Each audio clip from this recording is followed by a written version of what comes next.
Hello good morning बच्चों, welcome back in NMS classes. बेटा मैं आपको इस वीडियो में TV class 8 maths chapter number 8 polynomials इसके ब्रेन टीजर का जो फर्स्ट क्वेश्चन स्टार्ट किया हुआ उसका B part with their all parts complete कराने जा रही हूँ। तो इसके बी पार्ट में क्या बोल रहे हैं देख लेते हैं। आंसर द फॉलोइंग क्वेश्चंस, आपको इन क्वेश्चंस के आंसर देने हैं। इसके फर्स्ट पार्ट में बोल रहे हैं find the difference between the question and reminder.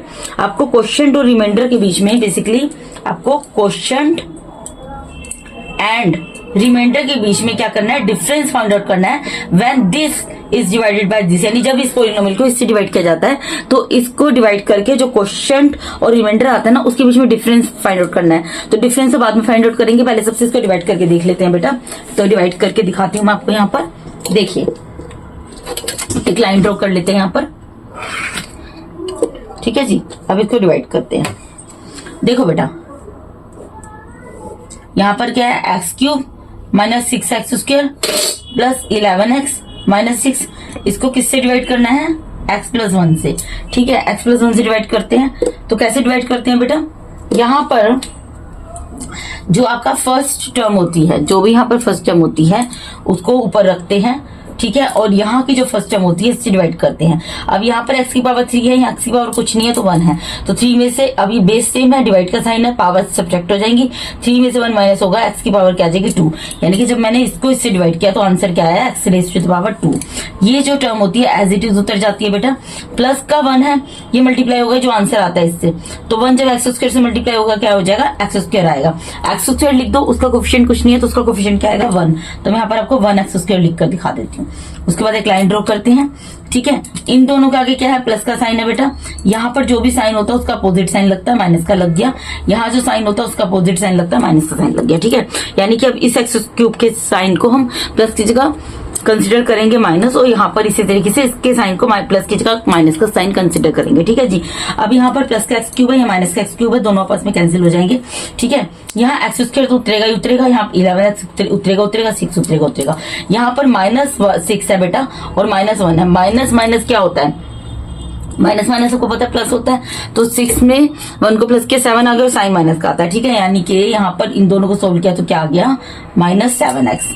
X square तो आएगा क्योंकि यहाँ पर एक्स स्क्वायर है, ठीक है। अब उसके बाद यहाँ पर कौन सी टर्म है, first term minus 7x square, इसको लिखेंगे और सेम प्रोसीजर फॉलो करेंगे। इस एक्स से यहाँ के फर्स्ट टर्म से इसको डिवाइड कर देंगे, ठीक है। एक्स से डिवाइड करेंगे, यहाँ पर 2 टाइम्स एक्स है, माइनस 7 तो आएगा 2 टाइम्स एक्स है, यहाँ 1 टाइम एक्स है तो डिवाइड होगा। तो एक्स स्क्वायर में से एक्स की पावर 1 माइनस होगी, क्या हो जाएगा, एक्स की पावर 1 आ जाएगी। उसको एक्स की पावर 1 लिख दो या खाली एक्स लिख कर छोड़ दो। तो जब डिवाइड किया क्या आ गया, माइनस 7x, और यहाँ पर सेम टर्म उतर जाती है, ठीक है। उसके बाद क्या होता है, इसका जो सेकंड टर्म होती है वो जो आंसर आता है उससे मल्टीप्लाई होती है। यानी 1 किससे मल्टीप्लाई होगा, माइनस 7x से मल्टीप्लाई होगा। जब इसको मल्टीप्लाई करके देखो प्लस इंटू माइनस माइनस आता है और 7x तो आएगा। यानी कि क्या आ गया, माइनस 7x आ गया, वो उतार दिया, ठीक है बेटा। अब यहाँ पर क्या है, यहाँ माइनस का साइन है तो यहाँ प्लस का साइन लग जाएगा, यहाँ माइनस का साइन है यहाँ पर भी प्लस का साइन लग जाएगा, ठीक है। इतनी चीज आप लोग को अच्छे से समझ आ रही होगी बच्चे, ठीक है जी। अब देखिए यहाँ पर सेम टर्म है, 7x स्क्वायर है, 7x स्क्वायर है, या माइनस का या प्लस का, तो आपस में हो जाएंगी कैंसिल। यहाँ पर x तो उतरेगा माइनस 6 उतरेगा बेटा, ठीक है। यहाँ पर 11 जो है वो प्लस का है और 7 भी प्लस का है। तो 11 प्लस 7 कितना होता है आपको पता है, 18 होता है, ठीक है। 18 आएगा ना दोनों को प्लस करके, ठीक है बेटा। तो यहाँ पर क्या उतर जाएगा, 18 उतर जाएगा। अब यहाँ पर क्या है, 18x है तो 18x को ऊपर रखेंगे, ठीक है। यहाँ की टर्म 18x बनी है ना, उसको ऊपर रख दिया। और यहाँ पर फर्स्ट टर्म क्या है, x है, तो इस एक्सेस को डिवाइड करेंगे x से x कैंसिल आ जाएगा, हो जाएगा क्या आ जाएगा, 18 आ जाएगा। तो यहाँ पर क्या आएगा, यानी कि जब डिवाइड किया तो प्लस का 18 आ गया, ठीक है बेटा, वो उतार दिया मैंने, ठीक है। ये 18 एज इट इज उतर जाएगा, यहाँ पे 18 रेड पेन से लिख देती हूँ, ठीक है। यहाँ पे प्लस का 1 है, प्लस का 1 जब 18 से मल्टीप्लाई होगा, देखो 1 से किसी भी नंबर को मल्टीप्लाई करोगे सेम नंबर आ जाता है, यानी कि प्लस का 18 ही आ जाएगा, ठीक है। तो यहाँ पर क्या आ जाएगा, प्लस का 18 आ जाएगा, ठीक है बच्चे। अब डिवाइड कर दो, देखो ये प्लस है ये भी प्लस है, तो यहाँ प्लस का साइन है, इसको माइनस कंसिडर करेंगे, यहाँ प्लस का साइन है, इसको माइनस कंसिडर करेंगे, ये तो आपस में कैंसिल हो जाएंगे। सेम टर्म है, अपोजिट साइन है, आपस में हो गया cancel.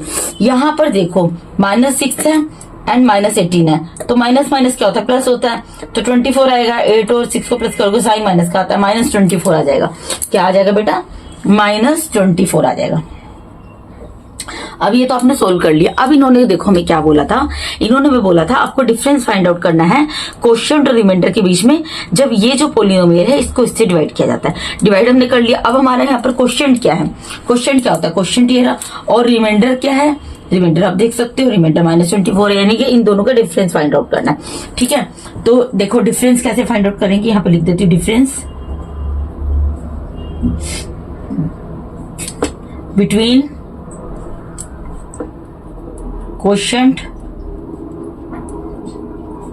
And remainder is equals to, quotient क्या है पहले क्वोशिएंट लिख देंगे, x² - 7x + 18, ठीक है, माइनस रिमाइंडर क्या है, डिफरेंस का मतलब क्या है, माइनस करना है। ठीक है, क्योंकि पहले क्वोशिएंट लिखा था तो मैंने क्वोशिएंट लिख दिया, उसके बाद रिमाइंडर लिखा है तो मैं यहाँ पर रिमाइंडर लिख रही हूँ। ठीक है, अब रिमाइंडर क्या है, ये तो माइनस इसलिए लिखा है क्योंकि डिफरेंस फाइंड आउट करना है, लेकिन रिमाइंडर भी हमारा माइनस में है तो -24 ब्रैकेट में चला जाएगा। ठीक है, अब ब्रैकेट ओपन करते हैं, फर्स्ट पोलिनोमियल तो एज इट इज उतर जाएगा, x² + -7x + 18, यहाँ माइनस इंटू माइनस क्या हो जाएगा, प्लस के साइन में कन्वर्ट हो जाएगा। ठीक है, प्लस के साइन में कन्वर्ट कर दिया, क्या आ जाएगा, x² - 7x को तो कुछ नहीं कर सकते, लेकिन इन दोनों को तो प्लस कर सकते हैं ना बेटा, इन दोनों को प्लस कर सकते हैं, तो इन दोनों को प्लस करोगे क्या आ जाएगा आपका 42। ठीक है, यानी कि डिफरेंस क्या निकल गया आपका, क्वोशिएंट और रिमाइंडर के बीच में x² - 7x + 42। ठीक है जी, नेक्स्ट क्वेश्चन पे मूव करते हैं। यहाँ क्या बोल रहे हैं, इफ x - 3, सॉरी हाइड हो गया था, if x - 3 is a factor of polynomial 2x² + x + k, find k। अगर ये x - 3 जो है इस पोलिनोमियल का फैक्टर है, यहाँ पर ये नहीं बोले फाइंड आउट करना है, यहाँ बोला है अगर x - 3 इस पोलिनोमियल का फैक्टर है तो आपको k की वैल्यू निकालनी है। तो अगर फैक्टर है तो भाई डिवाइड करके तो दिखाना पड़ेगा ना, तो सबसे पहले क्या करेंगे बेटा, इसको डिवाइड करेंगे, x - 3 से डिवाइड करेंगे 2x² + x + k, हमें निकालनी है k की वैल्यू बेसिकली। पहले तो लाइन खींच लेते हैं साइड में रफ वर्क के लिए।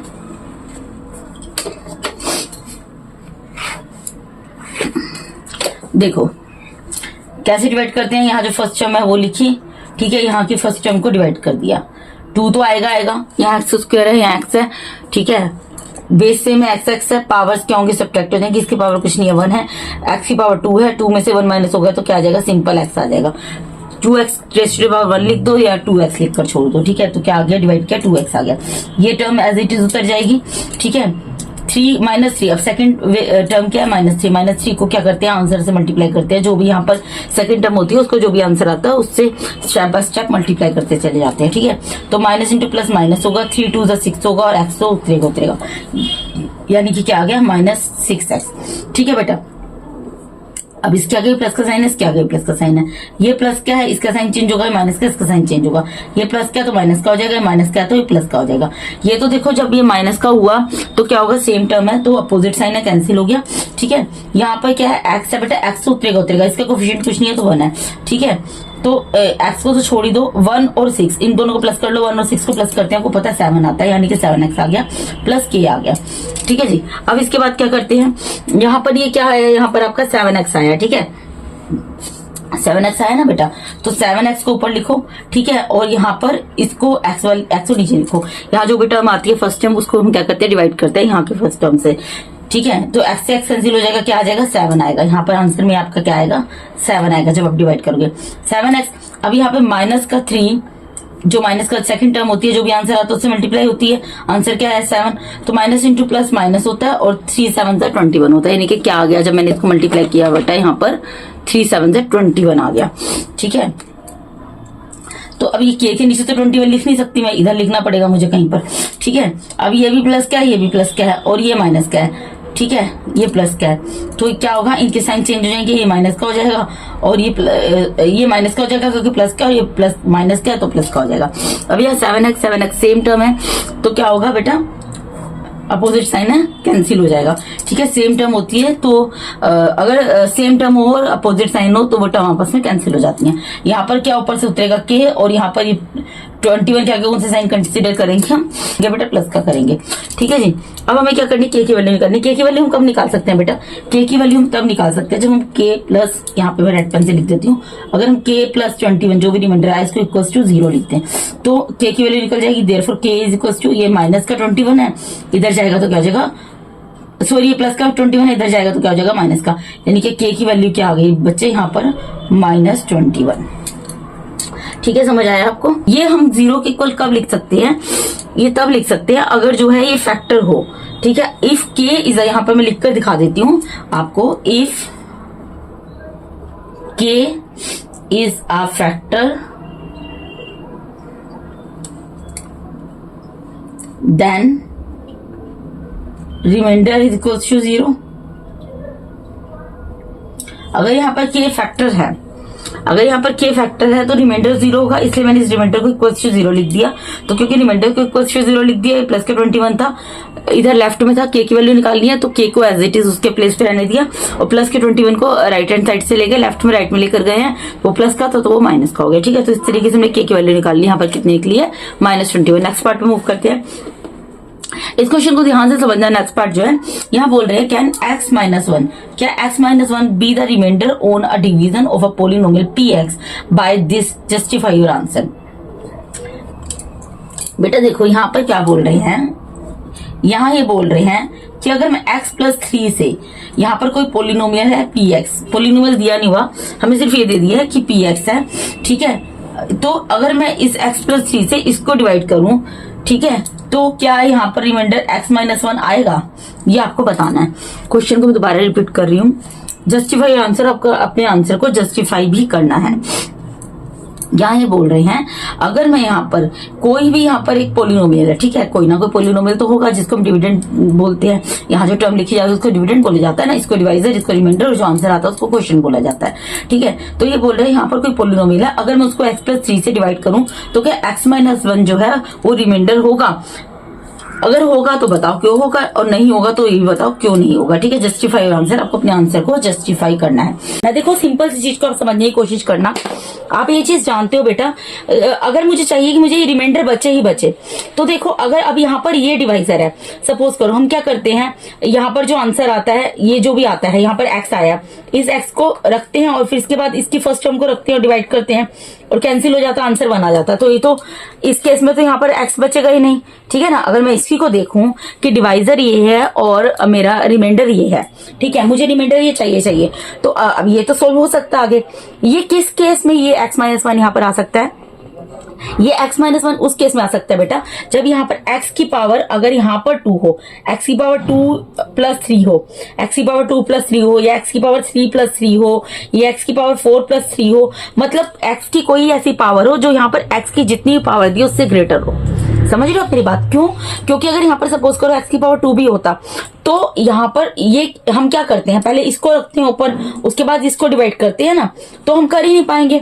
हम छोटी, एक बात सोचो, आपके पास 10 रुपीज है, आपके पास सपोज करो 10 रुपीज है, ठीक है, 10 रुपीज को आपको डिवाइड करना है 2 बच्चों में, तो एक बच्चे के पास कितने पैसे जाएंगे? तो आप क्या करोगे, 10 डिवाइडेड बाय 2 करोगे, आपको पता लग जाएगा एक बच्चे के पास 5 रुपीज जाएंगे। अगर हमें यहाँ पर इस क्वेश्चन के अंदर ये दिया हुआ है, ठीक है, कि हमें यहाँ पर कोई पोलिनोमियल दिया px, अगर हमें उसका डिवाइजर दिया, हमें रिमाइंडर इतना चाहिए, अगर ये रिमाइंडर होगा तो ये तो डिवाइड हो जाएगा, आंसर 1 आ जाएगा, ये बचेगा ही नहीं। अगर ये डिवाइजर है और ये रिमाइंडर है तो कैंसिल हो ही जाएगा। ये किस केस में कैंसिल नहीं होगा, किस केस में बचेगा? किस केस में बचेगा x-1 उस केस में बचेगा बेटा जब जो हमें डिवाइजर दिया है वेरिएबल, जो डिवाइजर में वेरिएबल दिया है और जो रिमाइंडर में वेरिएबल दिया है, डिवाइजर के वेरिएबल की जो एक्सपोनेंट या पावर है जब वो रिमाइंडर के वेरिएबल की एक्सपोनेंट या पावर से ज्यादा होगी, यानी यहाँ पे जो वेरिएबल है उसकी पावर ज्यादा होनी चाहिए, उस केस में हम इसको डिवाइड ही नहीं कर पाएंगे, हमें यहाँ पर स्टॉप करना पड़ेगा और उस केस में हमारा x-1 रिमाइंडर बच जाएगा। ठीक है, ये आपको समझ आ गया? सिर्फ इतनी ही चीज आपको समझनी है। आप लिखोगे no its degree should be less than x+3। इसकी डिग्री x प्लस 3 की डिग्री से लेस देन होनी चाहिए, क्योंकि यहाँ पर हाईएस्ट डिग्री क्या होता है, highest power of the variable. यहाँ पे x की हाईएस्ट पावर क्या 1, यहाँ पे x की पावर हाईएस्ट पावर 1 है। अगर ये रहेगा तो कैंसिल हो जाएगा, ठीक है, तो ये रिमाइंडर बचेगा ही नहीं। अगर यहाँ पे रिमाइंडर आपको चाहिए x की पावर 1 बचे, तो यहाँ पर x की पावर ज्यादा होनी चाहिए। x की पावर ये डिग्री है, आप पावर बोल दो, डिग्री अलग चीजों की डिग्री तो हाईएस्ट पावर को बोला जाता है। डिग्री समझ लो, क्योंकि यहाँ पर तो डिग्री ही 1 है। अगर मैं इसमें बोलूं, ये जो मुझे यहाँ पर जो बाइनोमियल दिया है इसमें डिग्री क्या है, x की डिग्री 1 ही बोलेंगे, ठीक है, क्योंकि हाईएस्ट पावर यहाँ पर 1 है, तो उसको डिग्री भी कंसिडर कर सकते हैं इस वजह से। तो ये जो है यहाँ पर ग्रेटर होनी चाहिए यहाँ की पावर से, एक्सपोनेंट से, तभी ये आपका यहाँ पर x माइनस बोल रहे हैं। फाइंड द रिमाइंडर, आपको रिमाइंडर फाइंड आउट करना है when x cube plus x minus 4x square plus 6 is divided by x plus 3, मतलब x प्लस 2 से जब इस पोलिनोमियल को डिवाइड किया जाएगा। तो एक तो आपको क्या बताना है, रिमाइंडर बताना है। Would you include whether x plus 2 is a factor of this और नॉट, और आपको ये बताना है, कंक्लूड होगा यहाँ पर, सॉरी ये लिखा नहीं हुआ था, मैं अभी कुछ इंक्लूड लिख दिया। तो आप क्या कंक्लूजन निकालते हो कि x प्लस 2 जो है वो इसका फैक्टर है या नहीं है। बेटा फैक्टर कब होता है, x प्लस 2 इस गिवन पोलिनोमियल का फैक्टर तब होगा अगर रिमाइंडर 0 आएगा।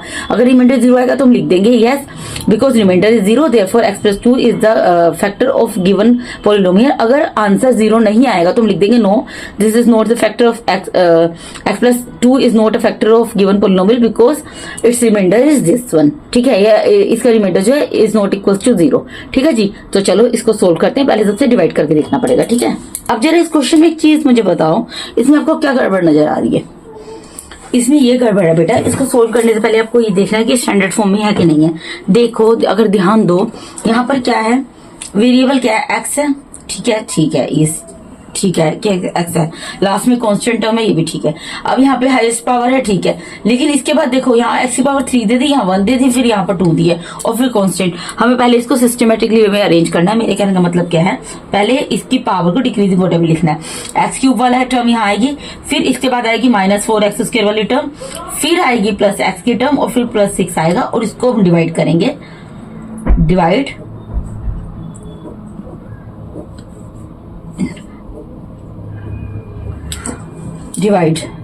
ठीक है, इसको डिवाइड करेंगे x प्लस 2 से, ठीक है। तो कर लेते हैं डिवाइड,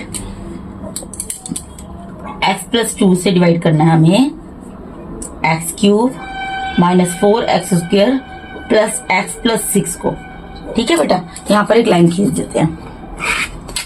अब यहाँ पर देखो, यहाँ पे इसकी फर्स्ट टर्म क्या है, x क्यूब है, ठीक है, इसकी फर्स्ट टर्म क्या है बेटा, यहाँ पर x क्यूब है ना, तो यहाँ पर x क्यूब लिखेंगे, और इसकी फर्स्ट टर्म क्या है, x है, तो डिवाइड कर दो। देखो जब बेस सेम होता है और बेस सेम होता है, उस डिवाइड का साइन होता है, पावर्स क्या होते हैं, सब्ट्रैक्ट हो जाती है। यहाँ पावर 3 है, 2 है, तो क्या हो जाएगा, माइनस होगा 3 में से 1, यहाँ पावर 3 है, यहाँ पावर 1 है, सॉरी मैंने गलती से 2 बोल दिया था, तो सब्ट्रैक्ट होगी पावर क्या आ जाएगा, x की पावर 2 आ जाएगी।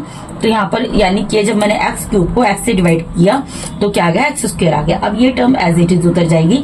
अब इसके बाद जो 2 होता है, जो भी यहाँ पे सेकंड टर्म होती है, ये क्या होती है, जो आंसर आता है उससे मल्टीप्लाई होती है, यानी x स्क्वायर से मल्टीप्लाई होगी तो क्या आ जाएगा, 2x स्क्वायर आ जाएगा।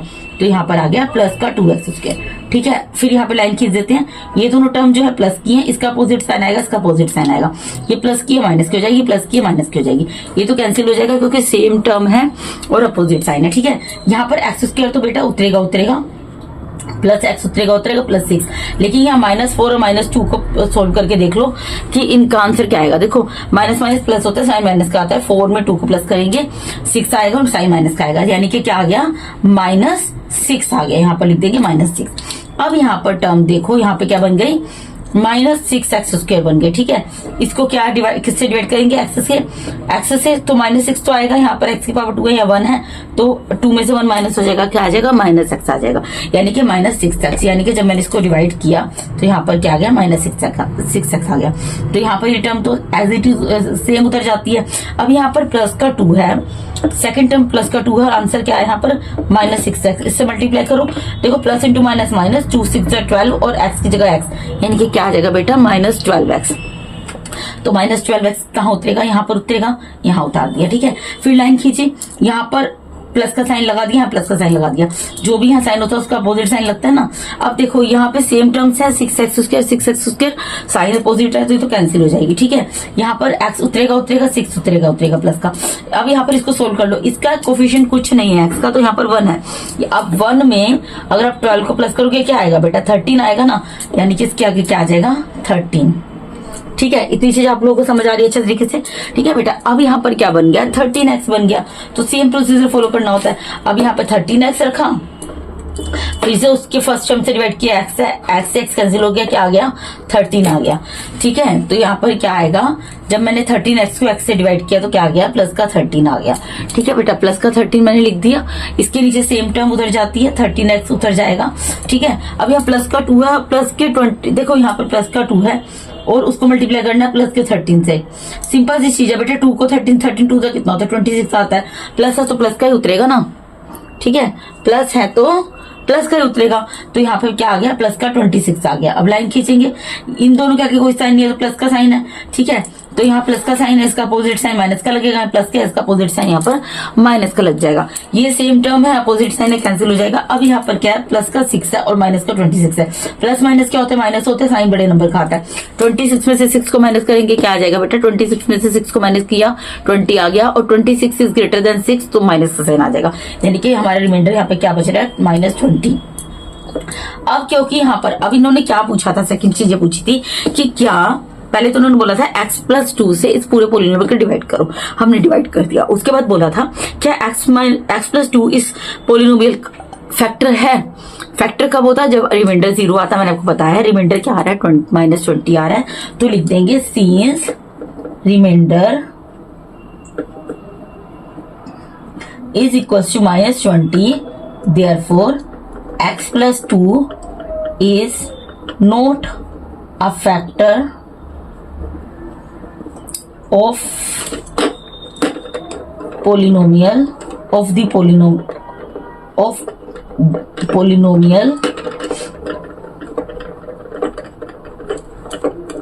x³ -4x² plus x plus 6, ठीक है बेटा।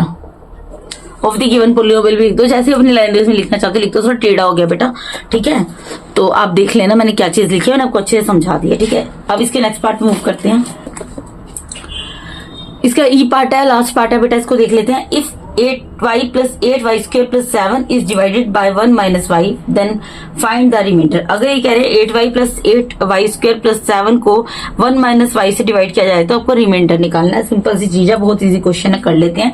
पहले सबसे तो स्टैंडर्ड फॉर्म देखो बेटा, स्टैंडर्ड फॉर्म क्या बताई गई थी, जो भी वेरिएबल होता है उसकी पावर्स को डिक्रीजिंग ऑर्डर में लिखना होता है, लास्ट में कांस्टेंट की टर्म अगर है तो वो होनी चाहिए, ठीक है। इसमें ना तो इसको स्टैंडर्ड फॉर्म में लिखा और ना ही 1 माइनस y को स्टैंडर्ड फॉर्म में लिखा है। अगर मैं इसको स्टैंडर्ड फॉर्म में लिखूंगी, देखो यहाँ वेरिएबल क्या है, y है, तो यहाँ 2 वाली पावर वाला पहले आएगा ना भाई, जो हाईएस्ट पावर है वेरिएबल की पहले आएगी, उसके बाद डिक्रीजिंग ऑर्डर में लिखेंगे, पावर 2 है, इसकी पावर 1 है, इसको बाद में लिखेंगे और लास्ट में कांस्टेंट टर्म को लिखेंगे। इसको हम डिवाइड करेंगे, किससे करेंगे, यहाँ 1 माइनस वाई दिया है, 1 माइनस वाई थोड़ा लिखेंगे, -y+1 लिखेंगे। क्यों, क्योंकि वेरिएबल क्या है, यहाँ पर y है, y के आगे माइनस का साइन है और उसके बाद कांस्टेंट टर्म 1 है, ठीक है। ये आपने लिख कर दिखा दिया। अब इसके बाद आप डिवाइड करो, तो ये -y+1 यहाँ पर है 8y² plus 8y plus 7 divide करना है, ठीक है जी।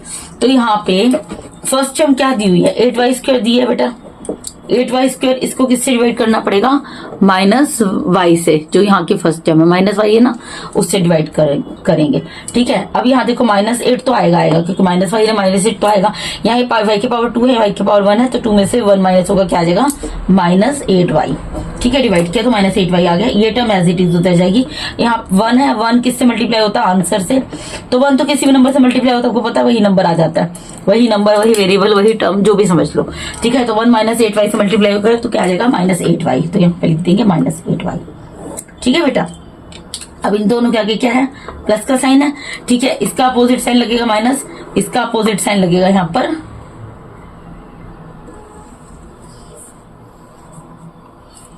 इसका अपोजिट साइन लगेगा यहाँ पर प्लस का, ठीक है बेटा। अब ये तो अपोजिट साइन है, सेम टर्म में कैंसिल हो गई। ठीक है जी, अब यहाँ पर देखो 8y यहाँ पर प्लस का, यहाँ भी 8y प्लस का, तो 8 और 8 को प्लस कर लो, 8 और 8 को प्लस करके क्या आएगा 16 आएगा, y तो आएगा प्लस में 7 उतर गया। अब यहाँ पे क्या टर्म बन गई 16y बन गया। ठीक है, अब 16y को आपको डिवाइड करना है इस माइनस y से। देखो y से y कैंसिल हो गया तो क्या आ जाएगा -16। ठीक है, जब मैंने इसको डिवाइड किया क्या आया यहाँ पर -16। ठीक है, यहाँ पर 16y उतर जाएगा। फिर उसके बाद यहाँ पे 1 है, 1 को -16 से मल्टीप्लाई करके देख लो, 1 को -16 से मल्टीप्लाई करो, 1 को किसी भी नंबर से मल्टीप्लाई करो वही नंबर आ जाता है उसके साइन के साथ, क्योंकि प्लस का 1 है। ठीक है, तो -16 आ जाएगा, तो यहाँ पर लिख देंगे -16, लाइन खींचेंगे, यहाँ पे प्लस का साइन है, यहाँ प्लस का साइन है, यहाँ प्लस का साइन है, इसका अपोजिट साइन लगेगा माइनस, यहाँ माइनस का साइन है, इसका अपोजिट साइन लगेगा प्लस का। ये दोनों टर्म सेम है, आपस में कैंसिल हो गई। यहाँ पे देखो, यहाँ प्लस का 7 है और प्लस का 16 है, प्लस के 7 और 16 को प्लस करोगे क्या आएगा 23 आ जाएगा। 23 आता है ना बेटा, तो यहाँ पे क्या आ गया 23। तो यहाँ पे यानी कि हमें क्या निकालना था, रिमाइंडर निकालना था। देयरफॉर यहीं पे लिख देंगे remainder is equals to 23 answer, यही निकालना था बेटा। रिमाइंडर निकाल दिया, रिमाइंडर क्या निकल गया हमारा 23। तो बेटा इसके साथ ही मैंने आपको यहाँ पे DV class 8 math chapter number 8 polynomials इसके ब्रेन टीजर का क्वेश्चन, हम इसके फर्स्ट क्वेश्चन का B part with their all parts complete करा दिए बेटा। अगर आप मेरे चैनल पे नए हैं तो काइंडली आप लोग मेरे चैनल को सब्सक्राइब कीजिए। अगर आप लोग को मेरा टीचिंग मेथड अच्छा लगता है तो आप मेरे चैनल को सब्सक्राइब कीजिए और मेरे वीडियोस को लाइक कीजिए अपने फ्रेंड्स के साथ बेटा, अपने D1 के साथ मेरे चैनल के लिंक को शेयर कीजिए, वीडियोस को शेयर कीजिए। ठीक है बेटा, और अगर आप लोगों को कोई भी डाउट होता है तो कमेंट बॉक्स में अपनी क्वेरी पुट कीजिए, मैं उसको डेफिनेटली सॉर्ट आउट करूंगी बेटा। और मैं बार बार एक ही चीज रिपीट कर रही हूँ, अपने स्कूल का एटलीस्ट नाम बताओ कि आप किस स्कूल के स्टूडेंट हो जो मेरे वीडियोस देख रहे हो। ठीक है बेटा, और सब्सक्राइब जरूर करो बेटा और अपने फ्रेंड्स के साथ शेयर जरूर करो। ठीक है, and thank you so much for watching my videos बेटा। God bless all of you.